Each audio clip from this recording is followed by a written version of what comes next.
Okay, students, so let us look at this question. If the sum of n terms of two APs are in the ratio 2n plus 8 by 3n minus 1, then what is the ratio of their 11th terms?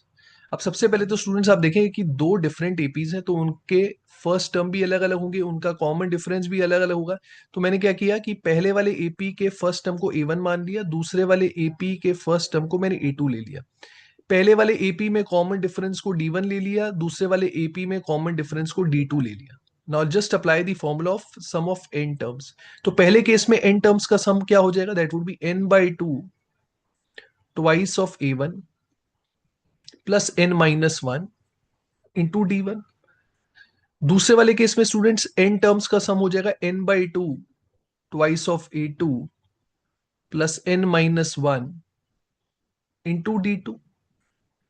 And इसका जो ratio है students, it is equal to 2n plus 8 upon 3n minus 1। I hope यहां तक सबको clear है। अब देखिए निकालना क्या है, जो चीज हमें निकालनी है स्टूडेंट्स, वो 11th टर्म का रेशियो है। तो पहले केस में, पहले एपी में 11th टर्म क्या होगा? That will be A1 plus 10 times D1। दूसरे वाले एपी में 11th टर्म क्या होगा? That would be A2 plus 10 times D2। तो आप देखें हमें ये रेशियो निकालना है students. Now let's simplify this. Okay, इसको अब सिंप्लीफाई करके देखते हैं। अब देखिए n/2 स्टूडेंट्स मैंने कैंसिल कर दिया। ठीक है, देखिए जो चीज हमें निकालनी है वहां A1 का कोफिशिएंट भी 1 है, A2 का कोफिशिएंट भी 1 है। Right, I hope all of you are getting this.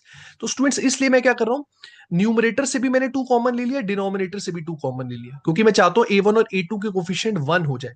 तो ऊपर से स्टूडेंट्स अगर मैं 2 कॉमन ले लूंगा, I will be left with A1 plus n-1 upon 2 into D1। और नीचे हमारे पास आ जाएगा A2 plus n-1 upon 2 into D2। ऊपर से और नीचे से जो हमने 2 कैंसिल किया था वो तो हम स्टूडेंट्स कैंसिल आउट कर सकते हैं आपस में। And this is equal to 2n plus 8 divided by 3n-1। अब स्टूडेंट्स ऑब्जर्व करें, जो चीज हमें निकालनी है, राइट, वहां पर A1 का कोफिशिएंट 1 है, A2 का कोफिशिएंट 1 है। यहां पर भी आप देखिए A1 का कोफिशिएंट 1 है, A2 का कोफिशिएंट 1 है। लेकिन जो हमें चाहिए वहां पर हमें D1 और D2 का कोफिशिएंट 10 के बराबर चाहिए। D1 और D2 का कोफिशिएंट 10 के बराबर होना चाहिए। आप देखिए D1 और D2 का कोफिशिएंट जो हमारी इक्वेशन में आ रहा है दैट इज n-1 अपॉन 2।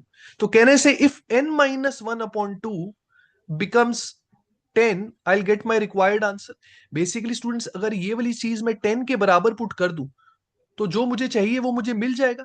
तो बस मुझे यही फिगर आउट करना है कि n-1 अपॉन 2 10 के बराबर कब होगा। तो n-1 अपॉन 2 स्टूडेंट्स 10 के बराबर तब होगा जब n की वैल्यू कितनी हो जाएगी?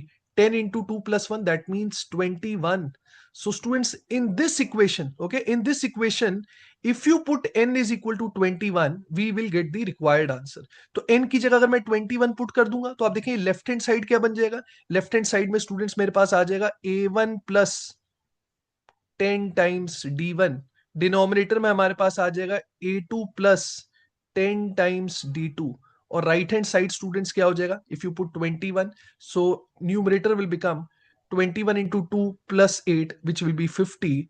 डिनोमिनेटर में आ जाएगा 21 into 3 that is 63 minus 1 62। So this is the required answer students which comes out to be 25/31। So students, option A will be the correct answer. I hope this is clear to everyone.